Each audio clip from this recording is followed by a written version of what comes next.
ನಮಸ್ಕಾರ. So next video continue ಮಾಡೋಣ ಈಗ ಡ್ಯೂಯಲ್ ನೇಚರ್ ಮೇಲೆ. ಸೊ ಲಾಸ್ಟ್ ಎರಡು ವಿಡಿಯೋದಿಂದ ಒಂದಿಷ್ಟು ಏನು ಟಾಪಿಕ್ ನಾವು ಡಿಸ್ಕಸ್ ಮಾಡಾಕತ್ತೀವಿ. ಆ್ಯಕ್ಚುಲಿ ಈ ಚಾಪ್ಟರ್ದು ಕೋರ್ ಟಾಪಿಕ್ ಅವು ಅಂತ ಹೇಳ್ಬೋದು, ನಾವು ಹಾರ್ಟ್ ಆಫ್ ದ ಚಾಪ್ಟರ್ ಅಂತ ಹೇಳ್ಬೋದು. ಸೊ ಭಾಳ ಇಂಪಾರ್ಟೆಂಟ್ ಅದಾವ. ಆ್ಯಂಡ್ ಇಲ್ಲಿ ತನಕ ನಾವು ಡಿಸ್ಕಸ್ ಮಾಡಿದ್ದು ಒಂದಿಷ್ಟು ಇಂಪಾರ್ಟೆಂಟ್ ಟಾಪಿಕ್ ಹೆಸರು ಹೇಳ್ತೀನಿ ಅಥವಾ ಇಂಪಾರ್ಟೆಂಟ್ ಫ್ಯಾಕ್ಟರ್ಸ್ ಹೆಸರು ಹೇಳ್ತೀನಿ, ಅವನು ಸ್ವಲ್ಪ ನೆನಪಿಟ್ರೊಳಗೆ ಟ್ರೈ ಮಾಡಿರಿ. ಅಂದರೆ ಇವಿಷ್ಟು ಭಾಳ ಇಂಪಾರ್ಟೆಂಟ್ ಆಗ್ತಾವೆ. ಇಲ್ಲಿ ಥರ ನಾವು ಡಿಸ್ಕಸ್ ಮಾಡಿದ್ರೊಳಗೆ ಸ್ಟಾರ್ಟಿಂಗು ಲೈಟ್ ಅಂದ್ರೆ ಏನಂತ ಡಿಸ್ಕಸ್ ಮಾಡಾಕ್ತಿದ್ವಿ. ಬೇರೆ ಬೇರೆ ಸೈಂಟಿಸ್ಟ್ ಅವ್ರ ಒಪಿನಿಯನ್ ಹೇಳ್ತಾರೆ, ಡಿ ಬ್ರೋಗ್ಲಿ ಬಂದು ಒಂದು ಕನ್ಕ್ಲೂಷನ್ ಕೊಡ್ತಾನೆ. ಅದೆಲ್ಲ ಆದಮೇಲೆ ನೆಕ್ಸ್ಟ್ ಥ್ರೆಶ್ಹೋಲ್ಡ್ ಫ್ರೀಕ್ವೆನ್ಸಿ, ಒಂದಿಷ್ಟು ಫ್ಯಾಕ್ಟರ್ಸ್ ಸ್ವಲ್ಪ ನೀವು ಲಕ್ಷ ಕೊಟ್ರೆ, ಥ್ರೆಶ್ಹೋಲ್ಡ್ ಫ್ರೀಕ್ವೆನ್ಸಿ, ಥ್ರೆಶ್ಹೋಲ್ಡ್ ವೇವ್ ಲೆಂತ್ ಸ್ವಲ್ಪ ನೀವು ನೆನ್ಪು ಮಾಡ್ಕೊಂಡ್ರೆ ಇವಿಷ್ಟು ಟಾಪಿಕ್ಸ್. ಅದಾದಮೇಲೆ ಇಂಪಾರ್ಟೆಂಟ್ ಕಾನ್ಸೆಪ್ಟ್ ನಾವು ಡಿಸ್ಕಸ್ ಮಾಡಿದ್ದೆ ಲಾಸ್ಟ್ ಕ್ಲಾಸ್ನೊಳಗೆ ಸ್ಯಾಚುರೇಷನ್ ಕರೆಂಟ್ ಅಂತ ಡಿಸ್ಕಸ್ ಮಾಡಿದ್ವಿ. ಅದಾದಮೇಲೆ ಇದು ಒಂದು ಸ್ಟಾಪಿಂಗ್ ಪೊಟೆನ್ಷಿಯಲ್ ಅಂತ ಹೇಳಿ. ಇವಿಷ್ಟಕ್ಕೂ ಏನೇನು ಇಂಟರ್ಲಿಂಕ್ ಐತಿ, ಇದು ಆಕ್ಚುಲಿ ಚಾಪ್ಟರ್ದು ಇಂಪಾರ್ಟೆಂಟ್ ಆಸ್ಪೆಕ್ಟ್ ಆಗ್ತದೆ. ಅಂಡ್ ಇನ್ನೊಂದು ಕೈನೆಟಿಕ್ ಎನರ್ಜಿ ಆಫ್ ಎಲೆಕ್ಟ್ರಾನ್ಸ್. ಇವತ್ತು ಪರ್ಟಿಕ್ಯುಲರ್ಲಿ ಈ ವಿಡಿಯೋದೊಳಗೆ ಈ ಎಕ್ಸ್ಪೆರಿಮೆಂಟಲ್ ರಿಸಲ್ಟ್ಸ್ ಅಂತ ಏನು ನಾವು 6 ರಿಸಲ್ಟ್ಸ್ ನೋಡಾಕತ್ತೀವಿ, ಇವು ಅಷ್ಟು ಜಲ್ದಿ ಮುಗಿಯಂಗಿಲ್ಲ. ಕಂಪ್ಲೀಟ್ ಡೀಟೇಲ್ ಒಳಗೆ ನಾವು ಒಂದೊಂದು ಟಾಪಿಕ್ ಡಿಸ್ಕಸ್ ಮಾಡ್ಕೊಂತ ಹೋಗ್ಬೇಕಾಗ್ತದೆ.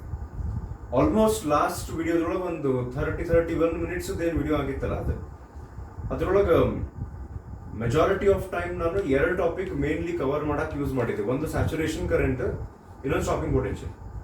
ಸೊ ಇವತ್ತಿನ ವಿಡಿಯೋದೊಳಗೆ ಮೇನ್ಲಿ ಇವು 2 ಟಾಪಿಕ್ ಡಿಸ್ಕಸ್ ಮಾಡೋಣ. ಇದಾದ್ಮೇಲೆ ಮತ್ತೊಂದು ಐತಿ. ಅಂದ್ರೆ ಇಲ್ಲಿ ಆ 6 ರಿಸಲ್ಟ್ಸ್ ಏನದಾವಲ್ಲ ಅವು ಜಲ್ದಿ ಮುಗಿಂಗಿಲ್ಲ, ಭಾಳ ಟೈಮ್ ತಗೊಂಡಿರ್ತೀವಿ ಅಂತ ಅನ್ಸುತ್ತೆ. ಬಟ್ ಆ ಇಷ್ಟು ಪಾಯಿಂಟ್ಸ್ ಮೇಲೆ ಡಿಟೇಲ್ ಆಗಿ ನಾವು ಟೈಮ್ ಸ್ಪೆಂಡ್ ಮಾಡೋದು, ಈಚ್ ಅಂಡ್ ಎವ್ರಿ ಕನ್ಸೆಪ್ಟನ್ನು ಅರ್ಥ ಮಾಡಿಕೊಂಡು ಆ್ಯಂಡ್ ಇಂಟರ್ಲಿಂಕ್ ಒಂದಕ್ಕೊಂದು ಏನು ಲಿಂಕ್ ಐತೆ ಅಂತ ಅರ್ಥ ಮಾಡ್ಕೊಳ್ಳೋದು ಇಂಪಾರ್ಟೆಂಟ್. ಸೊ ಇವತ್ತು ನಾವು ಡಿಸ್ಕಸ್ ಮಾಡಾಕತ್ತದ ಈಗ ಕೈನೆಟಿಕ್ ಎನರ್ಜಿ ಆ್ಯಂಡ್ ಫ್ರೀಕ್ವೆನ್ಸಿ ಒಂದು, ಇನ್ನೊಂದು ಫೋಟೋ ಕರೆಂಟ್ ಆ್ಯಂಡ್ ಇಂಟೆನ್ಸಿಟಿ. ಅಂದ್ರೆ what is the relation between kinetic energy and frequency and what is the relation between photo current, ಅಥವಾ ಆಕ್ಚುಲಿ ಇದಕ್ಕೆ ನಾವು ಫೋಟೋ ಎಲೆಕ್ಟ್ರಿಕ್ ಕರೆಂಟ್ ಅಂತ ಕರಿತೀವಿ. ಫೋಟೋ ಎಲೆಕ್ಟ್ರಿಕ್ ಕರೆಂಟ್ ಅಂತಂದ್ರೆ ಏನಿಲ್ಲ, ಮೆಟಲ್ ಸರ್ಫೇಸ್ ಇರ್ತೈತಿ, ಆ ಮೆಟಲ್ ಸರ್ಫೇಸ್ ಮೇಲೆ ಲೈಟ್ ಇನ್ಸಿಡೆಂಟ್ ಮಾಡ್ತೀವಿ. ಲೈಟ್ ಅಂದ್ರೆ ಲೈಟ್ನೊಳಗೆ ಫೋಟಾನ್ಸ್ ಇರ್ತಾವ ವಿಚ್ ಕ್ಯಾರಿ ಎನರ್ಜಿ. ಆ ಫೋಟಾನ್ಸ್ ಬಂದು ಎಲೆಕ್ಟ್ರಾನ್ಸ್ ಜೊತೆ ಕೊಲಾಟ್ ಆದಾಗ photons transfer their energy to the electrons. ಆ ಎಲೆಕ್ಟ್ರಾನ್ಸ್ ಹೊರಗೆ ಬಂದು ಪರ್ಟಿಕ್ಯುಲರ್ಲಿ ಆ ಮೆಟಲ್ ಒಂದು ಫೋಟೋ ಕ್ಯಾಥೋಡ್ ಇದ್ದು ಮುಂದೆ ಒಂದು ಆನೋಡ್ ಹಾಕಿದ್ರೆ, ಆ ಕ್ಯಾಥೋಡ್ ನಿಂದ ಹೊರಗೆ ಬಂದಂತ electrons if they manage to reach the anode, ಅವಾಗ ಆ ಎಲೆಕ್ಟ್ರಾನ್ಸ್ ಆನೋಡ್ ರೀಚ್ ಆದ್ಮೇಲೆ they are considered to be the part of the current. ಆ ಫೋಟೋ ಎಲೆಕ್ಟ್ರಿಕ್ ಕರೆಂಟಿಗೆ ಮತ್ತೆ intensity of light, kinetic energy and frequency of light, ಇವಕ್ಕೆ ಇದಕ್ಕೇನು relation, ಇದಕ್ಕೇನು relation, ಇದು ಫಸ್ಟ್ ಡಿಸ್ಕಸ್ ಮಾಡೋಣ.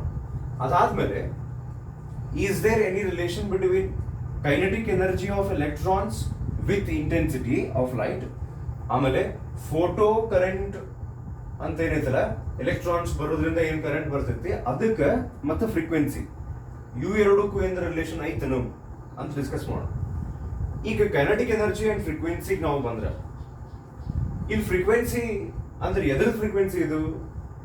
ಇಲ್ಲೇ ನಾವು ಮೆಟಲ್ ಸರ್ಫೇಸ್ ತಗೊಂಡಿರ್ತೀವಲ್ಲ, ಈ ಮೆಟಲ್ ಸರ್ಫೇಸ್ ಮೇಲೆ ಎಲೆಕ್ಟ್ರಾನ್ಸ್ ಇರ್ತಾವ, ಈ ಎಲೆಕ್ಟ್ರಾನ್ಸ್ ನಾವು ಹೊರಗೆ ಹಾಕ್ಬೇಕಂತ ಮಾಡಿ, ಅದ್ರ ಸಲುವಾಗಿ ಅಂತೇನು ಲೈಟ್ ನಾವು ಇನ್ಸಿಡೆಂಟ್ ಮಾಡ್ತೀವಿ. ಆ ಲೈಟ್ನೊಳಗೆ ಏನು ಫೋಟಾನ್ಸ್ ಇರ್ತಾವೆ, ಈ ಫೋಟಾನ್ಸ್ಗೆ ಎನರ್ಜಿ ಇರ್ತೈತಿ, E is equals to hν. ಇದು ಫ್ರೀಕ್ವೆನ್ಸಿ. ಇದು ಈ ಫ್ರೀಕ್ವೆನ್ಸಿಗೂ ಕೈನೆಟಿಕ್ ಎನರ್ಜಿ ಆಫ್ ಎಲೆಕ್ಟ್ರಾನ್ಸ್, ಇಲ್ಲೇ ಕೈನೆಟಿಕ್ ಎನರ್ಜಿ ಅಂದ್ರೆ ಎದ್ರ ಕೈನೆಟಿಕ್ ಎನರ್ಜಿ ಬಗ್ಗೆ ಡಿಸ್ಕಸ್ ಮಾಡಾಕತ್ತೀವಿ ನಾವು, ಕೈನೆಟಿಕ್ ಎನರ್ಜಿ ಆಫ್ ಎಲೆಕ್ಟ್ರಾನ್ಸ್ಗೂ ಫ್ರೀಕ್ವೆನ್ಸಿ ಆಫ್ ಲೈಟಿಗೂ ಕೈನೆಟಿಕ್ ಎನರ್ಜಿ ಆಫ್ ಎಲೆಕ್ಟ್ರಾನ್ಸ್ಗೂ ಏನು ಸಂಬಂಧ? ಈಗ ನೋಡಿ, ಫ್ರೀಕ್ವೆನ್ಸಿ ಅಂತ ಅಂದ್ಕೊಳ್ಳೆ ಒಂದು ನಮ್ಮ ನೆನಪಾಗಕ್ಕೆ ಒಂದು ಕಂಡೀಷನ್ ಏನೈತೆ ಅಂದ್ರೆ minimum for photo electric effect to take place. Photo electric effect to take place ಅಂದ್ರೆ ಇಲೆಕ್ಟ್ರಾನು ಮೆಟಲ್ ಸರ್ಫೇಸ್ ಬಿಟ್ಟು ಹೊರಗೆ ಬರ್ಬೇಕಂದ್ರೆ ಒಂದು ಬೇಸಿಕ್ ಕಂಡೀಷನ್ ಏನೈತಿ, ಇಲ್ಲೇನ್ ನಾವು ಲೈಟ್ ಇನ್ಸಿಡೆಂಟ್ ಮಾಡ್ತೀವಲ್ಲ ಆ ಲೈಟ್ ಫ್ರೀಕ್ವೆನ್ಸಿ ಥ್ರೆಶೋಲ್ಡ್ ಫ್ರೀಕ್ವೆನ್ಸಿಗಿಂತ ಜಾಸ್ತಿ ಇರ್ಬೇಕು. ಈಗ assuming that whatever light is getting incident on the metal surface has a frequency which is greater than the threshold frequency ಅಂತ ನಾವು ಅನ್ಕೊಂಡ್ರೆ, ಈಗ ನೋಡ್ರಿ ಒಂದು ಎಕ್ಸಾಂಪಲ್ ತಗೊಂಡು ಇಲ್ಲೇ let 40 hertz be the threshold frequency and right now ಈ ಸದ್ಯ ಏನ್ ನಾವು ಲೈಟ್ ಇನ್ಸಿಡೆಂಟ್ ಮಾಡಿವಲ್ಲ ಈ ಮೆಟಲ್ ಸರ್ಫೇಸ್ ಮೇಲೆ, let the frequency of that light B 50 hertz ಅಂದ್ರೆ ಆಬ್ವಿಯಸ್ಲಿ ಥ್ರೆಶೋಲ್ಡ್ ಫ್ರೀಕ್ವೆನ್ಸಿಗಿಂತ ಜಾಸ್ತಿ. ಈಗ ಈ ಫೋಟಾನ್ಸ್ ಆ ಎನರ್ಜಿ ತಗೊಂಡು ಬಂದು ಇದಕ್ಕೇನು ಬಡಿತಾವಲ್ಲ ಯಾವುದಕ್ಕೆ ಎಲೆಕ್ಟ್ರಾನ್ಸ್ಗೆ, ಆ ಎಲೆಕ್ಟ್ರಾನ್ಸ್ಗೆ ಸಫಿಶಿಯಂಟ್ ಎನರ್ಜಿ ಸಿಕ್ಕು. ಈಗ ಹೆಂಗಂದ್ರೆ ಇದಕ್ಕೊಂದು ವರ್ಕ್ ಫಂಕ್ಷನ್ ಅಂತ ಇರುತ್ತೆ ನೋಡ್ರಿ, ಮಿನಿಮಮ್ ಇಷ್ಟು ಎನರ್ಜಿ ಇರ್ಬೇಕಂತ ಹೇಳಿ. ಯಾವಾಗ ನೀವು ಇಲ್ಲಿ ಬರುವಂತ ಲೈಟ್ ಫ್ರೀಕ್ವೆನ್ಸಿನ ಈಕ್ವಲ್ ಟು ಥ್ರೆಶೋಲ್ಡ್ ಫ್ರೀಕ್ವೆನ್ಸಿ ಇಡ್ತೀರಿ, ಅವಾಗ ಈ ಎಲೆಕ್ಟ್ರಾನಿಕ್ ಹೊರಗೆ ಬರೋಕೆ ಮಿನಿಮಮ್ ಎನರ್ಜಿ ಬೇಕಲ್ಲ ವರ್ಕ್ ಫಂಕ್ಷನ್, ಆ ವರ್ಕ್ ಫಂಕ್ಷನ್ ಅಷ್ಟೇ ಎನರ್ಜಿನ ಕೊಡ್ತಾವ ಇವು ಯಾವ ಫೋಟಾನ್ಸ್, ಯಾವಾಗ ಆ ಲೈಟ್ ಫ್ರೀಕ್ವೆನ್ಸಿ ಅಂದ್ರೆ ಥ್ರೆಶೋಲ್ಡ್ ಫ್ರೀಕ್ವೆನ್ಸಿ ಈಕ್ವಲ್ ಇದ್ರೆ. ಬಟ್ ನಮ್ಮ ಎಕ್ಸಾಂಪಲ್ ನೋಡೋಕೆ ಈಗ ನಾವೇನ್ ತಗೊಂಡಿವಿ, ಫ್ರೀಕ್ವೆನ್ಸಿ 50 hertz 40 hertz ಗಿಂತ ಜಾಸ್ತಿ ಐತಿ, ಥ್ರೆಶೋಲ್ಡ್ ಫ್ರೀಕ್ವೆನ್ಸಿಗಿಂತ ಜಾಸ್ತಿ. ಸೊ ಅವಾಗ ನಾವು ನಿನ್ನೆ ಒಂದು ವಿಡಿಯೋದೊಳಗೆ ನಾ ಹಿಂಗೆ ಬರೆಯಾಕಿದ್ದೆ, ಒಂದಿಷ್ಟು ಕ್ಯಾಲ್ಕುಲೇಷನ್ಸ್ ಬರೆಯಾಕಿದ್ದೆ. Kinetic energy is equals to 15 - 10, 18 - 10, 25 - 10 ಅಂತ ನಾ ಎಕ್ಸಾಂಪಲ್ ಬರೆಯಾಗ್ತಿದ್ದೆ. ಇಲ್ಲೇ 15 ಅಂತ ನಾ ಏನ್ ಬರೀತಿದ್ನಲ್ಲ 15 ಜೋಲ್ ಏನಿದು ಫೋಟಾನ್ಸ್ ಏನ್ ಎನರ್ಜಿ ಕೊಡ್ತಾವಲ್ಲ ಅದು, 10 ಜೋಲ್ ಯಾವುದು ವರ್ಕ್ ಫಂಕ್ಷನ್, ಎಲೆಕ್ಟ್ರಾನ್ ಹೊರ ಹಾಕಕ್ಕೆ ಮಿನಿಮಮ್ ಎನರ್ಜಿ ಎಷ್ಟು ಬೇಕದು. ಸೊ 15 - 10 ನಾವು ಮಾಡಿದ್ರೆ ಎಷ್ಟು ಎನರ್ಜಿ ಉಳಿತದು 5 ಜೋಲ್, ಅದು ಎಲೆಕ್ಟ್ರಾನ್ ಅದು ಕೈನೆಟಿಕ್ ಎನರ್ಜಿ ಆಗ್ತೈತಿ ಅಂತ ಡಿಸ್ಕಸ್ ಮಾಡಿದ್ವಿ.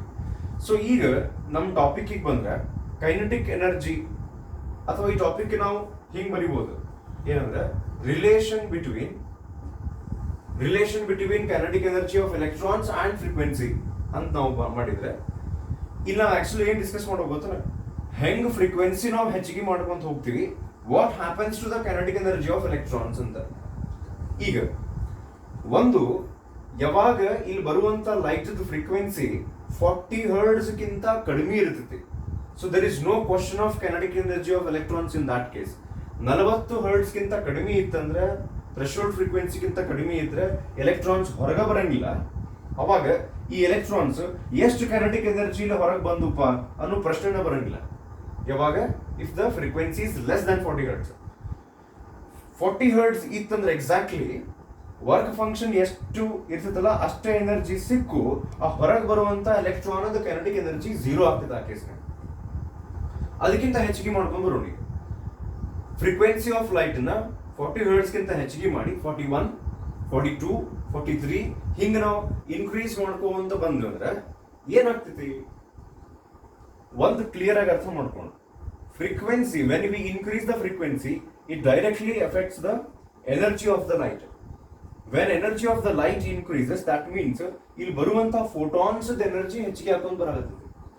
ಫೋಟಾನ್ಸ್ ಎನರ್ಜಿ ಹೆಚ್ಚಿಗೆ ಆದ್ರೆ ಆಟೋಮೆಟಿಕಲಿ ಇಲ್ಲಿರುವಂತ ಎಲೆಕ್ಟ್ರಾನ್ಸ್ ಗೆ ಹೆಚ್ಚಿಗೆ ಎನರ್ಜಿ ಸಿಗುತ್ತೆ. ಆದ್ರೆ ವರ್ಕ್ ಫಂಕ್ಷನ್ ಅಷ್ಟೇ ಉಳ್ಕೊಂಡಿರ್ತೈತಿ. ಈಗ ಫಾರ್ ಎಕ್ಸಾಂಪಲ್ ಇಲ್ಲೇ ಇನ್ ದಿಸ್ ಎಕ್ಸಾಂಪಲ್ ನಾವು ತಗೊಳ್ಳೋಣ, ಹಂಗ ವರ್ಕ್ ಫಂಕ್ಷನ್ ನಿನ್ನೆ ವಿಡಿಯೋದೊಳಗೆ ನಾವು ಇದೇ ಎಕ್ಸಾಂಪಲ್ ತಗೊಂಡಿದ್ವಿ. Let work function be 10 joule. ನೀವು ಇಲ್ಲಿ ಬರುವಂತ ಲೈಟ್ ಫ್ರೀಕ್ವೆನ್ಸಿನ ಹೆಚ್ಚಿಗೆ ಮಾಡಿದ್ರಿ ಅಂತ ಹೇಳಿ ಈ ಮೆಟಲ್ ಸರ್ಫೇಸಿಗೆ ಅಂತ ಏನ್ ವರ್ಕ್ ಫಂಕ್ಷನ್ ಇರುತ್ತೆ 10 ಜೋಲ್ ಅದು ಚೇಂಜ್ ಆಗಂಗಿಲ್ಲ. ಈ ಎಲೆಕ್ಟ್ರಾನ್ ಅನ್ನ ಹೊರಗೆ ಹಾಕಕ್ಕೆ, ಅದ್ರ ಈ ಎಲೆಕ್ಟ್ರಾನಿಕ್ ಹೋಗಿ ಕೇಳ್ರಿ ಎಷ್ಟು ಎನರ್ಜಿ ಬೇಕಪ್ಪ ನೀನು ಮಿನಿಮಮ್ ಹೊರಗೆ ಬರಕ್ಕೆ, ಅದೇನ್ ಹೇಳ್ತೈತಿ 10 ಜೋಲ್.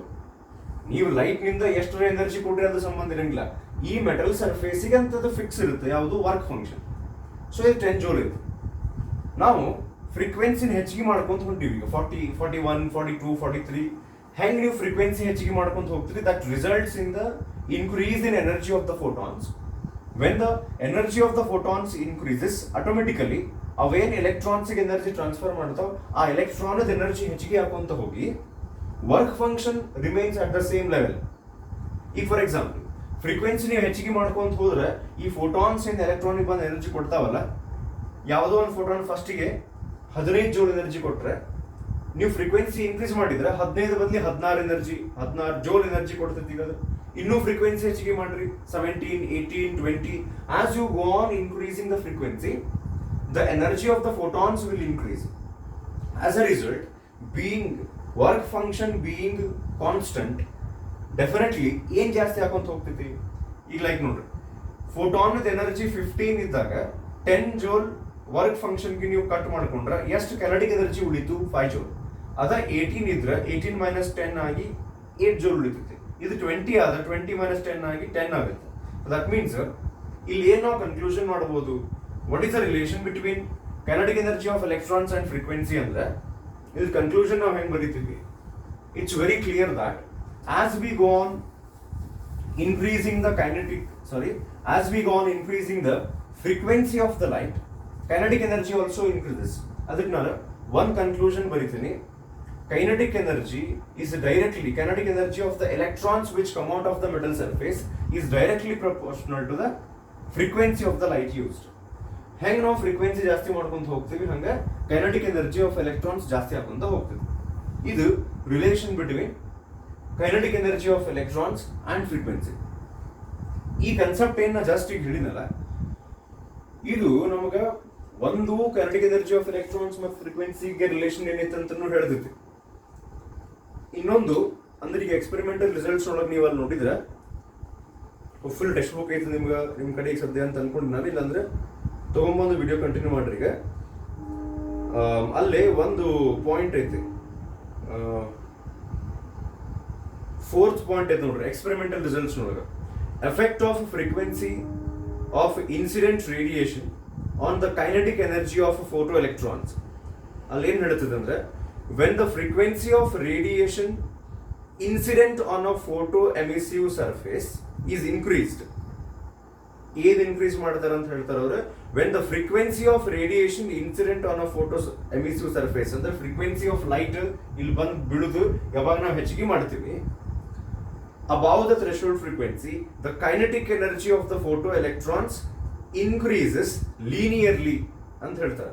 ಲೀನಿಯರ್ಲಿ ಅಂದ್ರೆ ಡೈರೆಕ್ಟ್ಲಿ ಪ್ರಪೋರ್ಷನಲ್ ಅಂದಂಗೆ ಆಗ್ತದೆ. ಹೆಂಗೆ ನಾವು ಫ್ರೀಕ್ವೆನ್ಸಿ ಹೆಚ್ಚಿಗೆ ಮಾಡ್ಕೊಂತ ಹೋಗ್ತೀವಿ, ಅದೇ ರೀತಿ ಕೈನೆಟಿಕ್ ಎನರ್ಜಿ ಹೆಚ್ಚಿಗೆ ಹಾಕೊಂತ ಹೋಗುತ್ತೆ. ಇದು 4th ಪಾಯಿಂಟ್ ನಾವು ಆಕ್ಚುಲಿ ಡಿಸ್ಕಸ್ ಮಾಡಿದ್ವಿ. ಇದ್ರ ಬಗ್ಗೆ ನಾವು ಆಲ್ರೆಡಿ ಡಿಸ್ಕಸ್ ಮಾಡಿವಿ, ನಿಮ್ಗೆ ನೆನಪಿದ್ರೆ. ಅಂದ್ರೂ ಇನ್ನೊಮ್ಮೆ ನಾ ಇಲ್ಲಿ ಯಾಕೆ ಇದನ್ನ ಎಕ್ಸ್ಪ್ಲೇನ್ ಮಾಡ್ತೀನಿ ಅಂದ್ರೆ, ಇದಕ್ಕೆ ಲಿಂಕ್ ಮಾಡಿ ನೋಡ್ತೀವಿ ನಾವು. ಅದಾದ್ಮೇಲೆ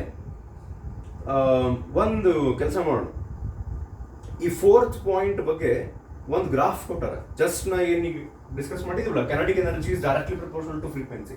ಇದ್ರ ಹಿಂದಿನ ಪೇಜ್ ಒಳಗೆ ಐತೆ ನೋಡ್ರಿ, ಪೇಜ್ ನಂಬರ್ 3 ಓಪನ್ ಮಾಡ್ರಿ. ಸೊ ಪೇಜ್ ನಂಬರ್ 3 ಒಳಗೆ ಒಂದು ಗ್ರಾಫ್ ಹಾಕ್ಯಾರ. ರೈಟ್ ನಾವು ಈ ಕಡೆ ಮತ್ತೆ ನನಗೆ ಜಾಗ ಬೇಕು, ನೀವಲ್ಲಿ ಟೆಕ್ಸ್ಟ್ ಬುಕ್ ಒಳಗೆ ನೋಡ್ಕೊಂಡ್ಬಿಡ್ರಿ. ಇದನ್ನ ಎಕ್ಸ್ ಆಕ್ಸಿಸ್ ಒಳಗೆ ಏನು ತಗೊಂಡಾರ ಅವರು? ಫ್ರೀಕ್ವೆನ್ಸಿ ತಗೊಂಡಾರ. ವೈ ಆಕ್ಸಿಸ್ ಒಳಗೆ kinetic energy, maximum kinetic energy ಅಂತ ತಗೊಂಡಾರ.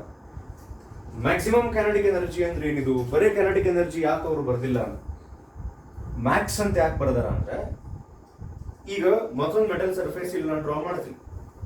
ಇದ್ರೊಳಗೆ ಏನಿರ್ತಾವ? ಎಲೆಕ್ಟ್ರಾನ್ಸ್. ಈ ಎಲೆಕ್ಟ್ರಾನ್ಸ್ ಹೊರಗೆ ಹಾಕಕ್ಕೆ ನಾವು ಇಲ್ಲಿ ಏನ್ ಸಪ್ಲೈ ಮಾಡ್ತೀವಿ? ಫೋಟಾನ್ಸ್. ಈಗ ಜಸ್ಟ್ ನಾವು ಡಿಸ್ಕಸ್ ಮಾಡಿದ್ದೇನಂದ್ರೆ, ಈ ಫೋಟಾನ್ಸ್ ಏನ್ ಬಂದು ಇಲ್ಲಿ ಬಡಿತಾವಲ್ಲ, ಆ ಲೈಟ್ ಫ್ರೀಕ್ವೆನ್ಸಿ ನಾವು ಹೆಚ್ಚಿಗೆ ಮಾಡ್ಕೊಂತ ಹೋದಂಗ ಕೈನೆಟಿಕ್ ಎನರ್ಜಿ ಹೆಚ್ಚಿಗೆ ಹಾಕೊಂತ ಹೋಗ್ತೈತಿ. ನಿನ್ನೆ ಒಂದು ವಿಡಿಯೋದಲ್ಲಿ ನಾವು ಡಿಸ್ಕಸ್ ಮಾಡಿದ್ವಿ, ಪ್ರತಿಯೊಂದು ಫೋಟಾನಿಗೆ ಸೇಮ್ ಎನರ್ಜಿ ಇರಂಗಿಲ್ಲ. ನೀವು ಫ್ರೀಕ್ವೆನ್ಸಿ ಹೆಚ್ಚಿಗೆ ಮಾಡ್ಕೊಂತ ಹೋದ್ರೆ ಎಲ್ಲಾ ಫೋಟಾನದ್ದು ಎನರ್ಜಿ ಹೆಚ್ಚಿಗೆ ಹಾಕೊಂತ ನಾವು ಹೋಗ್ತೈತಿ. But energy of each photon is not same. Every photon is not same. ಈಗ KE ಮ್ಯಾಕ್ಸ್ ಅಂದ್ರೇನು? ನಾವು ಫ್ರೀಕ್ವೆನ್ಸಿ ಅಂತೂ ಹೆಚ್ಚಿಗೆ ಮಾಡಿದೀವಿ ಲೈಟದ್ದು, ಅವಾಗ ಆ ಫೋಟಾನ್ಸ್ ಎನರ್ಜಿ ಅಂತೂ ಜಾಸ್ತಿ ಆಯ್ತು. ಆದ್ರೆ ಯಾವ ಎಲೆಕ್ಟ್ರಾನಿಗೆ ಒಂದೇ ಮಾತಿ ಫೋಟಾನ್ಸ್ ಬಂದು ಎನರ್ಜಿ ಯಾರಿಗೆ ಕೊಡ್ತಾವೋ? ಎಲೆಕ್ಟ್ರಾನಿಗೆ. ಸೊ ಎಲ್ಲ ಎಲೆಕ್ಟ್ರಾನ್ ಈ ಫೋಟಾನ್ಸ್ ನಿಂದ ಎನರ್ಜಿ ತಗೊಂಡು ಹೊರಗೆ ಬರ್ತಾವಲ್ಲ, when these electrons come out, ಇವು ಅಷ್ಟಕ್ಕೂ ಸೇಮ್ ಕೈನೆಟಿಕ್ ಎನರ್ಜಿ ಇರಂಗಿಲ್ಲ. ಈಗ ಎದಕ್ಕೆ ಹೇಳ್ರಿ? ಪ್ರತಿಯೊಂದು ಫೋಟಾನಿಗೆ ಬೇರೆ ಬೇರೆ ಎನರ್ಜಿ ಐತಿ. ಯಾವ ಎಲೆಕ್ಟ್ರಾನಿಗೆ ಮ್ಯಾಕ್ಸಿಮಮ್ ಕೈನೆಟಿಕ್ ಎನರ್ಜಿ ಬರುತ್ತಂದ್ರೆ, ಯಾವ ಎಲೆಕ್ಟ್ರಾನಿಗೆ ಎಂಥ ಒಂದು ಫೋಟಾನ್ ಸಿಕ್ತಲ್ಲ ಅಂದ್ರೆ ಆ ಫೋಟಾನದ್ದು ಎನರ್ಜಿ ಜಾಸ್ತಿ ಇತ್ತಂದ್ರೆ ಅಂತಹ ಫೋಟಾನ್ ಬಂದು ಯಾವ ಎಲೆಕ್ಟ್ರಾನ್ ಮೇಲೆ ಬೀಳ್ತೈತಿ ಆ ಎಲೆಕ್ಟ್ರಾನ್ ಅದು ಕೆನೆಟಿಕ್ ಎನರ್ಜಿ ಮ್ಯಾಕ್ಸಿಮಮ್ ಇರುತ್ತೆ. ಸೊ ದಟ್ ಮೀನ್ಸ್ ಯಾವಾಗ ನಾವು ಲೈಟ್ ಫ್ರೀಕ್ವೆನ್ಸಿ ಜಾಸ್ತಿ ಮಾಡ್ತೀವಿ ಇಲ್ಲಿಂದ ಹೊರಗೆ ಬರುವಂತ ಎಲೆಕ್ಟ್ರಾನ್ಸ್ ಅದು ಕೆನೆಟಿಕ್ ಎನರ್ಜಿ ಜಾಸ್ತಿ ಹಾಕೊಂತ ಹೋಗುತ್ತೆ, ಎರಡು ಡೈರೆಕ್ಟ್ಲಿ ಪ್ರಪೋರ್ಷನಲ್ ಇದ್ದೇ ಇರ್ತಾವೆ. But the kinetic energy of all the electrons which are coming out is not same. ಅದರೊಳಗೆ ಯಾವುದೋ ಒಂದು ಎಲೆಕ್ಟ್ರಾನ್ ಅಂತ ಕೆನೆಟಿಕ್ ಎನರ್ಜಿ ಮ್ಯಾಕ್ಸಿಮಮ್ ಇರುತ್ತಲ್ಲ ಅದನ್ನು ಬರ್ದಾರ ಅವ್ರೆ ಮ್ಯಾಕ್ಸ್ ಅಂತ ನೀವು ಬರೀಬಹುದು. ಅಥವಾ in general we can say that as we go on increasing the frequency of the light kinetic energy of the electrons which come out of the metal surface goes on increasing ಅಂತ ಹೇಳಿ. Graph ಕಡೆ ವಾಪಸ್ ಬರೋದಾದ್ರೆ so X Axis ನೊಳಗೆ ಅವರು frequency ತಗೊಂಡಾರೆ, Y Axis ನೊಳಗೆ maximum kinetic energy ತಗೊಂಡಾರೆ. ಅಲ್ಲಿ emitter 1, emitter 2 and emitter 3. ಈ ನೀವು ಎಮಿಟರ್ 1, 2, 3 ಅಂದ್ರೆ ನಾನು ನಿಮ್ಗೆ ಹೇಳಿದ್ದೆ ಈ ಥ್ರೆಶೋಲ್ಡ್ ಫ್ರೀಕ್ವೆನ್ಸಿ ವ್ಯಾಲ್ಯೂ ಮತ್ತು work function value material to material change ಆಗ್ತದೆ.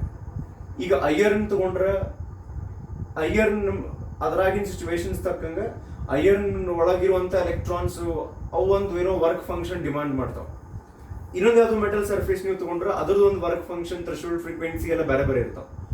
ಸೊ ಇವರು ಆಕ್ಚುಲಿ ಆ ಗ್ರಾಫ್ನಾಗ ಒಂದ ಲೈನ್ ಹಿಂಗೆ ಡ್ರಾ ಮಾಡಿ ಅವ್ರು ಎಕ್ಸ್ಪ್ಲೇನ್ ಮಾಡ್ಬೋದಾಗಿತ್ತು, ಸುಮ್ಮ ಎಕ್ಸ್ಟ್ರಾ ಕೊಟ್ಟಾರ ಎಮಿಟರ್ 1, 2, 3 ಅಂತ ಹೇಳಿ ಬೇರೆ ಬೇರೆ. ಅಂದ್ರೆ ಐಯರ್ನಿಗೆ ಒಮ್ಮೆ ಇದು ಫ್ರೀಕ್ವೆನ್ಸಿ ಲೈಟ್ ಬೀಳುವಂಥ ಫ್ರೀಕ್ವೆನ್ಸಿ ಹೆಚ್ಚಿಗೆ ಮಾಡ್ಕೊಂತ ಹೋಗಿ ಕೆನೆಟಿಕ್ ಎನರ್ಜಿ ಹೆಂಗೆ ಹೆಚ್ಚಿಗೆ ಹಾಕೊಂತ ಹೋಗ್ತೈತಿ ಅಂತ ಅನ್ನೋದು ಐಯರ್ನಿಗೆ ಒಮ್ಮೆ, ಇನ್ನೊಮ್ಮೆ ಕಾಪರಿಗೊಮ್ಮೆ, ಇನ್ನೊಮ್ಮೆ ಅಲ್ಯೂಮಿನಿಯಮಿಗೊಮ್ಮೆ, ಈ ರೀತಿ ಚೇಂಜ್ ಮಾಡ್ಕೊಂತ ಮಟೀರಿಯಲ್ ಚೇಂಜ್ ಮಾಡ್ಕೊಂತ ಸೇಮ್ ಗ್ರಾಫ್ ಡ್ರಾ ಮಾಡ್ಯಾರ. ಸೊ ಆ ಗ್ರಾಫ್ನೊಳಗೆ ನೀವು ಅಬ್ಸರ್ವ್ ಮಾಡಿದ್ರೆ it's a straight line. What that indicates is ಇದು ಹೆಂಗೆ ಫ್ರೀಕ್ವೆನ್ಸಿ ನಾವು ಹೆಚ್ಚಿಗೆ ಮಾಡ್ತೀವಿ. ಇನ್ನೊಮ್ಮೆ ಜಸ್ಟ್ ಒಂದು ಸ್ಮಾಲ್ ರಿಕ್ಯಾಪ್, ಫ್ರೀಕ್ವೆನ್ಸಿ ನಾವು ಹೆಚ್ಚಿಗೆ ಮಾಡಿದ್ರೆ ಫೋಟಾನ್ಸ್ ಎನರ್ಜಿ ಜಾಸ್ತಿ ಆಗ್ತದೆ. ಆ ಫೋಟಾನ್ಸ್ ಬಂದು ಎಲೆಕ್ಟ್ರಾನಿಗೆ ಎನರ್ಜಿ ಕೊಡ್ತಾವೆ. ಆಬ್ವಿಯಸ್ಲಿ ಎಲೆಕ್ಟ್ರಾನ್ ಆ ಎನರ್ಜಿ ತಗೊಂಡು ಹೊರಗೆ ಬರ್ತಾವಲ್ಲ ಅವುಗಳ ಕೆನೆಟಿಕ್ ಎನರ್ಜಿ ಜಾಸ್ತಿ ಆಗುವಂತ ಹೋಗುತ್ತೆ. ಸೊ ಇದನ್ನ ಇಂಡಿಕೇಟ್ ಮಾಡಕ್ಕೆ ಅವ್ರೆ 3 ಗ್ರಾಫ್ ತಗೊಂಡಾರ. ಒಂದ್ರೊಳಗನ ಎಮಿಟರ್ 1, 2, 3 ಅಂತ ಹೇಳಿ ಬೇರೆ ಬೇರೆ ಮಟೀರಿಯಲ್ಸ್ ಚೇಂಜ್ ಮಾಡಿ. ಆಮೇಲೆ ಎಕ್ಸ್ ಆಕ್ಸಿಸ್ ಒಳಗೆ ನೀವು ನೋಡಿದ್ರೆ μ01, μ02, μ03 ಅಂತ ಕೊಟ್ಟಾರಲ್ಲೇ. ದಟ್ ಮೀನ್ಸ್ ಅಲ್ಲೇ ನಾವು ನೋಡಿದ್ವಿ μ0 ಅಂತಂದ್ರೆ ಇಲ್ಲಿ ಬರ್ದಿದ್ದಿಲ್ಲ. μ0 ಅಂದ್ರೆ ಥ್ರೆಶೋಲ್ಡ್ ಫ್ರೀಕ್ವೆನ್ಸಿ ಇದು ಸಿಂಬಾಲ್ ಅದು. ಸೊ μ01, μ02 ಅಂಡ್ μ03 ಅಂದ್ರೆ ಬೇರೆ ಬೇರೆ ಮಟೀರಿಯಲ್ ಇರುವಂತ threshold frequency value. Okay, next ಇದು 4th ಎಕ್ಸ್ಪೆರಿಮೆಂಟಲ್ ರಿಸಲ್ಟ್ಗೆ ಸಂಬಂಧಪಟ್ಟಂತ ಗ್ರಾಫ್ ಆತ. ನೆಕ್ಸ್ಟ್ ಅಲ್ಲಿಂದ ನಾವು ಕಂಟಿನ್ಯೂ ಮಾಡೋದಾದ್ರೆ ಸ್ಟಾಪಿಂಗ್ ಪೊಟೆನ್ಷಿಯಲ್ ನಾವು ಆಲ್ರೆಡಿ ನಿನ್ನೆ ಡಿಸ್ಕಸ್ ಮಾಡಿದ್ವಿ. 5th ಪಾಯಿಂಟ್ ನಾನು ಓದೋಕ್ಕಿಂತ ಮೊದಲು ಇದ್ರ ಕಡೆ ಡಿಸ್ಕಷನ್ ವಾಪಸ್ ಬರೋಣ. ಫೋಟೋ ಕರೆಂಟ್ ಆ್ಯಂಡ್ ಇಂಟೆನ್ಸಿಟಿ ಹೆಂಗೆ ರಿಲೇಷನ್ ಐತಿ ಅಂತ ಹೇಳಿ. ಇಲ್ಲೇ ಒಂದು ಮೆಟಲ್ ಸರ್ಫೇಸ್ ತಗೊಳ್ಳೋಣ, ಎಲೆಕ್ಟ್ರಾನ್ಸ್ ಇದ್ರ ಮೇಲೆ ಬಂದು ಫೋಟಾನ್ಸ್ ಬೀಳ್ತಾವ. ಇದ್ರ ಹಿಂದಿನ ಡಿಸ್ಕಷನ್ ಒಳಗೆ ನಾವು ಏನ್ ಇನ್ಕ್ರೀಸ್ ಮಾಡ್ಕೊಂತ ಹೋಗಿದ್ವಿ, ಲೈಟ್ದು ಫ್ರೀಕ್ವೆನ್ಸಿ. ಲೈಟ್ದು ಫ್ರೀಕ್ವೆನ್ಸಿ ನೀವು ಹೆಚ್ಚಿಗೆ ಮಾಡಿದಾಗ ಅಲ್ಲಿ ಬಂದು ಬೀಳುವಂತ ಫೋಟಾನ್ಸ್ಗಳ ಸಂಖ್ಯೆ ಜಾಸ್ತಿ ಆಗಂಗಿಲ್ಲ, ಆ ಫೋಟಾನ್ಸ್ದು ಎನರ್ಜಿ ಜಾಸ್ತಿ ಆಗ್ತದೆ. ಅಂದ್ರೆ ಫ್ರೀಕ್ವೆನ್ಸಿ ಜಾಸ್ತಿ ಮಾಡಿದ ಕೂಡ ಇಲ್ಲಿ 100 ಫೋಟಾನ್ಸ್ ಬದಲಿ 200 ಫೋಟಾನ್ಸ್ ಬಂದು ಬೀಳಂಗಿಲ್ಲ, 100 ಫೋಟಾನ್ಸ್ ಬರ್ತಾವು, ಬಟ್ ಅದರದ್ದು ಎನರ್ಜಿ ಜಾಸ್ತಿ ಆಗಿರ್ತದೆ. ವೇರಾಸ್ ಯಾವಾಗ ನಾವು ಲೈಟ್ ಇಂಟೆನ್ಸಿಟಿ ಚೇಂಜ್ ಮಾಡ್ಕೊಂತ ಹೋಗ್ತೀವಲ್ಲ that results in increase in number of photons.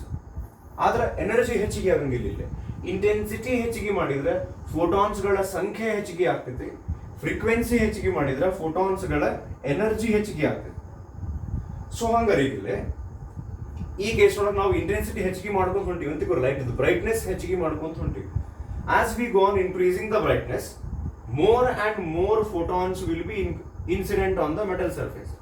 ಈ ಮೆಟಲ್ ಸರ್ಫೇಸ್ ಮೇಲೆ ಹೆಚ್ಚಿಗೆ ಸಂಖ್ಯೆಯುಳ್ಳ ಫೋಟಾನ್ಸ್ ಬರ್ತಾವೆ. ಈಗ ಒಂದು ಅಸಂಪ್ಷನ್ ಮಾಡ್ಕೋಬೇಕು ನಾವು ಏನಂತ ಹೇಳಿ, ಇದು ಆಲ್ರೆಡಿ ನಿಮಗೆ ಗೊತ್ತಾಗೈತಿ. ಏನು ಫ್ರೀಕ್ವೆನ್ಸಿ ಥ್ರೆಶೋಲ್ಡ್ ಫ್ರೀಕ್ವೆನ್ಸಿಗಿಂತ ಜಾಸ್ತಿ ಇದ್ರಷ್ಟೇ ಮುಂದಿನ ಮಾತು. ಸೊ ಫೋಟಾನ್ ಇಂಟೆನ್ಸಿಟಿ ನಾವು ಹೆಚ್ಚಿಗೆ ಮಾಡಿದ್ವಿ, ಫೋಟಾನ್ಸ್ ಹೆಚ್ಚಿಗೆ ಆದವು ಅಂದ್ರೆ ಈಗ ಲೈಕ್ 100 ಫೋಟಾನ್ಸ್ ಬದಲಿ 200 ಫೋಟಾನ್ಸ್ ಆದ್ವ. ಆ 200 ಫೋಟಾನ್ಸ್ ಬಂದು 200 ಎಲೆಕ್ಟ್ರಾನ್ಸಿಗೆ, 100 ಫೋಟಾನ್ಸ್ ಬಂದಿದ್ರೆ 100 ಎಲೆಕ್ಟ್ರಾನ್ಸಿಗೆ ಎನರ್ಜಿ ಕೊಡ್ತಿದ್ವ. 200 ಫೋಟಾನ್ಸ್ ಆದ್ರೆ 200 ಎಲೆಕ್ಟ್ರಾನ್ಸಿಗೆ ಎನರ್ಜಿ ಕೊಟ್ಟು all those 200 electrons will come out frequency threshold ಫ್ರೀಕ್ವೆನ್ಸಿಗಿಂತ ಹೆಚ್ಚಿಗೆ ಇದ್ರೆ. ಸೊ ದಟ್ ಮೀನ್ಸ್ ಯಾವಾಗ ನಾವು ಇಂಟೆನ್ಸಿಟಿ ಜಾಸ್ತಿ ಮಾಡಿದ್ದೀವಿ ಇಲೆಕ್ಟ್ರಾನ್ಸ್ ಹೊರಗೆ ಬರೋದು ಜಾಸ್ತಿ ಆಗ್ತಾವ, ಅವುಗಳ ಎನರ್ಜಿ ಹೆಚ್ಚು ಕಡಿಮೆ ಆಗಂಗಿಲ್ಲ, ಸಂಖ್ಯೆ ಜಾಸ್ತಿ ಆಗ್ತದೆ. ಅದಕ್ಕೆ ನಾವಿಲ್ಲಿ ಏನು ಬರಿಬೋದು, photo current is directly proportional to intensity. So ಈಗ ವೆರಿ ಕ್ಲಿಯರ್ಲಿ ಇವೆರಡರದು ಡಿಫರೆನ್ಸ್ ನೋಡ್ಕೊಂಡ್ಬಿಡ್ರಿ. ನಿಮ್ಗೆ ಇಲ್ಲಿ ಹೊರಗೆ ಬರುವಂತ ಎಲೆಕ್ಟ್ರಾನ್ಸ್ದು ಎನರ್ಜಿ ಹೆಚ್ಚಿಗೆ ಮಾಡೋದೈತಿ. ಫಾಸ್ಟ್ ಆಗಿ ಎಲೆಕ್ಟ್ರಾನ್ಸ್ ಹೊರಗೆ ಬರಬೇಕು ಅಂದ್ರೆ ಏನ್ ಹೆಚ್ಚಿಗೆ ಮಾಡ್ತೀರಿ, ಫ್ರೀಕ್ವೆನ್ಸಿ. ಅದ ನಿಮಗೆ ಎಲೆಕ್ಟ್ರಾನ್ಸ್ ಎನರ್ಜಿ ಬೇಡಪ್ಪ, ಹೆಚ್ಚಿಗೆ ನಂಬರ್ ಒಳಗೆ ಎಲೆಕ್ಟ್ರಾನ್ಸ್ ಬೇಕು, ನಮಗೆ ಬಹಳಷ್ಟು ಎಲೆಕ್ಟ್ರಾನ್ಸ್ ಬೇಕು ಅಂತಂದ್ರೆ ಇಂಟೆನ್ಸಿಟಿ ಹೆಚ್ಚಿಗೆ ಮಾಡ್ರಿ. ಅವಾಗ ಜಾಸ್ತಿ ಫೋಟಾನ್ಸ್ ಬಂದು ಬಡಿತಾವ್, ಅವು ತಮ್ಮ ಶಕ್ತಿಯನ್ನ ಎನರ್ಜಿನ ಎಲೆಕ್ಟ್ರಾನ್ಸ್ ಟ್ರಾನ್ಸ್ಫರ್ ಮಾಡ್ತಾವ್, ಹೆಚ್ಚಿಗೆ ಎಲೆಕ್ಟ್ರಾನ್ಸ್ ಹೊರಗೆ ಬರ್ತಾವ. So this is exactly the relation. ಇದು ಇನ್ನೊಂದು ನಾವೇನು ಅರ್ಥ ಮಾಡ್ಕೋಬೇಕು, ಕೈನೆಟಿಕ್ ಎನರ್ಜಿ ಫ್ರೀಕ್ವೆನ್ಸಿ ಮೇಲೆ ಡಿಪೆಂಡ್ ಆಗ್ತೈತಿ. ಹೆಂಗ್ ಫ್ರೀಕ್ವೆನ್ಸಿ ಹೆಚ್ಚಿಗೆ ಮಾಡಿರ್ತೀವಿ, ಫಾಸ್ಟರ್ ಅಥವಾ ಮೋರ್ ಕೈನೆಟಿಕ್ ಎನರ್ಜಿಯಿಂದ ಎಲೆಕ್ಟ್ರಾನ್ಸ್ ಹೊರಗೆ ಬರ್ತಾವ, ಇಂಟೆನ್ಸಿಟಿಯಿಂದ ನಂಬರ್ ಆಫ್ ಜಾಸ್ತಿ ಎಲೆಕ್ಟ್ರಾನ್ಸ್ ಬರ್ತಾವಲ್ಲ. ಹಿಂಗ್ ಉಲ್ಟಾ ನಾವು ಮಾಡಿ ನೋಡಿದ್ರೆ can intensity effect kinetic energy ಅಂತ ಇದನ್ನ ವಿಚಾರ ಮಾಡಿ ಇಟ್ಕೋಬೇಕು ನಾವು. ಮುಂದಿನ ಎಕ್ಸ್ಪ್ಲನೇಷನ್ ಒಳಗೆ ಬೇಕಾಗ್ತೈತಿ. You can not change the kinetic energy of the electrons with intensity and you cannot change the photo current with frequency. Change in frequency does not have any impact on photo current and change in intensity does not have any impact on kinetic energy of electrons. ಇದು very clearly ನಮಗೆ ಗೊತ್ತಿತ್ತಂದ್ರೆ ನಾವು stopping potential ಬಗ್ಗೆ ಹೋಗಿ ಅಲ್ಲೊಂದು ಭಾರಿ important discussion ಮಾಡ್ತೀವಿ ನಾವು 6th experimental result ನೊಳಗೆ. ಆ 6th experimental result next class ಒಳಗೆ ನೆಕ್ಸ್ಟ್ ವಿಡಿಯೋದೊಳಗೆ ಮಾಡೋಣ. ಅದಕ್ಕಿಂತ ಮೊದಲು ಈ 5th ವಾಟ್ ಎಕ್ಸಾಕ್ಟ್ಲಿ ಈ ಸ್ಟಾಪಿಂಗ್ ಪೊಟೆನ್ಷಿಯಲ್ ಇದು ಒಂದ್ಸರ್ತಿ ಓದಿ ಮುಗಿಸು. ನಿನ್ನೆ ಜಸ್ಟ್ ನಾ ಎಕ್ಸ್ಪ್ಲೇಷನ್ ಮಾಡಿದ್ದೆ, we had not looked at what is given here. Stopping potential, ಈ ಸ್ಟಾಪಿಂಗ್ ಪೊಟೆನ್ಷಿಯಲ್ ನಿಮ್ಗೆ ನೆನಪಿದ್ರೆ ಇಲ್ಲಿ ಕ್ಯಾಥೋಡ್ ಆನೋಡ್ ಅಂತ ಹಾಕೊಂಡಿದ್ವಿ ನಾವು. ಆ ಆನೋಡ್ ಅನ್ನು ಒಂದ್ಸರ್ತಿ ನ್ಯೂಟ್ರಲ್ ಮಾಡಿದ್ವಿ, ಆಮೇಲೆ ಪಾಸಿಟಿವ್ ಮಾಡಿದ್ವಿ, ಆಮೇಲೆ ನೆಗೆಟಿವ್ ಮಾಡಿದ್ವಿ ನೋಡ್ರಿ 3ನೇ ಸಲ. ಆ ನೆಗೆಟಿವ್ ಮಾಡಿದಾಗ ಮೋರ್ ಅಂಡ್ ಮೋರ್ ನೆಗೆಟಿವ್ ಮಾಡ್ಕೊಂತ ಹೋದ್ರೆ ಈ ಕ್ಯಾಥೋಡ್ ನಿಂದ ಹೊರಗೆ ಬರುವಂತ ಎಲೆಕ್ಟ್ರಾನ್ಸ್ ಅದು ರಿಪೆಲ್ ಮಾಡಿ ಆನೋಡ್ ನ ರೀಚ್ ಆಗ್ಲಾರ್ದಂಗೆ ನೋಡ್ಕೊಂತೈತಿ. ಯಾವಾಗ ಆ ಆನೋಡ್ದು ಪೊಟೆನ್ಷಿಯಲ್ ಸಫಿಶಿಯೆಂಟ್ಲಿ ನೆಗೆಟಿವ್ ಆಗಿ ಒಂದು ಎಲೆಕ್ಟ್ರಾನು ಆನೋಡ್ ರೀಚ್ ಆಗಿರಬಾರ್ದು, ಹಂಗೆ ಯಾವಾಗ ಆಗ್ತೈತಲ್ಲ ಅವಾಗ ಆ ನೆಗೆಟಿವ್ ಪೊಟೆನ್ಷಿಯಲ್ ನಾವು ಸ್ಟಾಪಿಂಗ್ ಪೊಟೆನ್ಷಿಯಲ್ ಅಂತ ಕರಿತೀವಿ. ಸೊ ಇದನ್ನ ಇಲ್ಲಿ ಕೊಟ್ಟಾರ, if the plate potential is made negative, plate potential in the sense ಅವರಿಲ್ಲ ಆನೋಡ್ ಬಗ್ಗೆ ಹೇಳಕತ್ತಾರ, ಅವ್ರು ಮೆನ್ಷನ್ ಮಾಡಿಲ್ಲ. If the plate potential is made negative, current still flows. ಅಂದ್ರೆ ಆನೋಡ್ ನೆಗೆಟಿವ್ ಮಾಡಿದ ಕೂಡ ಎಲೆಕ್ಟ್ರಾನ್ಸ್ ಒಮ್ಮಿಂದ ಸ್ಟಾಪ್ ಮಾಡ್ಬಿಡಂಗಿಲ್ಲ, ಸಫಿಶಿಯೆಂಟ್ಲಿ ನೆಗೆಟಿವ್ ಮಾಡ್ಬೇಕಲ್ಲ. ಸ್ಟಾರ್ಟಿಂಗ್ ಒಂದ್ ಸ್ವಲ್ಪ ನೆಗೆಟಿವ್ ಮಾಡಿದ ಕೂಡ ಎಲೆಕ್ಟ್ರಾನ್ಸ್ ಹೆದರಿ ನಿಂತು ಬಿಡಂಗಿಲ್ಲ, ಇನ್ನೂ ನೆಗೆಟಿವ್ ಮಾಡ್ಕೊಂತ ಹೋಗ್ತೀವಿ ನಾವು. Current still flows but decreases as the negative potential is increased. This shows that all the photoelectrons do not have the same energy. ಇದನ್ನ ನೆಗೆಟಿವ್ ಮಾಡಿದ ಕೂಡಲೇ ಇಲ್ಲಿ ನಾವು ನೋಡಿದ್ವಲ್ಲ, ಒಂದ್ ಕಡೆ ಕ್ಯಾಥೋಡ್ ಮಾಡಿರ್ತೀವಿ, ಒಂದ್ ಕಡೆ ಆನೋಡ್ ಇರ್ತೈತಿ. ಕ್ಯಾಥೋಡ್ ನಿಂದ ಎಲೆಕ್ಟ್ರಾನ್ಸ್ ಬರ್ತಿರ್ತಾವ. ಈ ಆನೋಡ್ ಯಾವಾಗ ನೆಗೆಟಿವ್ ಮಾಡ್ತೀವಲ್ಲ ಅವಾಗ ಎಲ್ಲಾ ಎಲೆಕ್ಟ್ರಾನ್ಸು ರೀಚ್ ಆಗಂಗಿಲ್ಲ, ಸ್ವಲ್ಪ ಎಲೆಕ್ಟ್ರಾನ್ಸ್ ರೀಚ್ ಆಗಿ ಕರೆಂಟ್ ಕಡಿಮೆ ಆಗ್ತೈತಿ. ಅಂದ್ರೆ ಅವ್ರೇನ್ ಹೇಳಕತ್ತಾರ, ಎಲ್ಲಾ ಎಲೆಕ್ಟ್ರಾನ್ ಇಲ್ಲಿ ಬರುವಂತದಕ್ಕೆ ಎನರ್ಜಿ ಸೇಮ್ ಇರಂಗಿಲ್ಲ. ಈಗ ಇದರಿಂದ ಹೆಂಗ್ ಗೊತ್ತಾಗ್ತೈತಿ, ಒಂದಿಷ್ಟು ಎಲೆಕ್ಟ್ರಾನ್ಸ್ ರೀಚ್ ಆಗ್ತಾವು, ಒಂದಿಷ್ಟು ರೀಚ್ ಆಗವಲ್ದು. ಅಂದ್ರೆ ಯಾವ ಎಲೆಕ್ಟ್ರಾನಿಕ್ ಕಡಿಮೆ ಎನರ್ಜಿ ಐತಿ, they are getting when they get repelled by the anode, they will not reach the anode. ಯಾವಾಗ ಆ ಎಲೆಕ್ಟ್ರಾನ್ ಎನರ್ಜಿ ಜಾಸ್ತಿ ಇರ್ತೈತಿ, that will reach. ಸೊ ಅದಕ್ಕೆ ಇದರಿಂದ ಗೊತ್ತಾಗ್ತೈತಿ ಪ್ರತಿ ಎಲೆಕ್ಟ್ರಾನಿಗೆ ಬೇರೆ ಬೇರೆ ಎನರ್ಜಿ ಇರುತ್ತೆ ಅಂತ ಹೇಳ್ತಾರೆ. ಮುಂದೆ ಆಟ್ ಅ ಪರ್ಟಿಕ್ಯುಲರ್, ಇಲ್ಲಿ ಹೇಳ್ತಾರೆ ನೋಡಿ, ಸ್ಟಾಪಿಂಗ್ ಪೊಟೆನ್ಷಿಯಲ್ ಇದ್ದು ಡೆಫಿನಿಷನ್ ಬರ್ತಾರೆ ಈಗ ಅವ್ರೆ. At a particular negative potential V0, the photoelectric current becomes almost zero.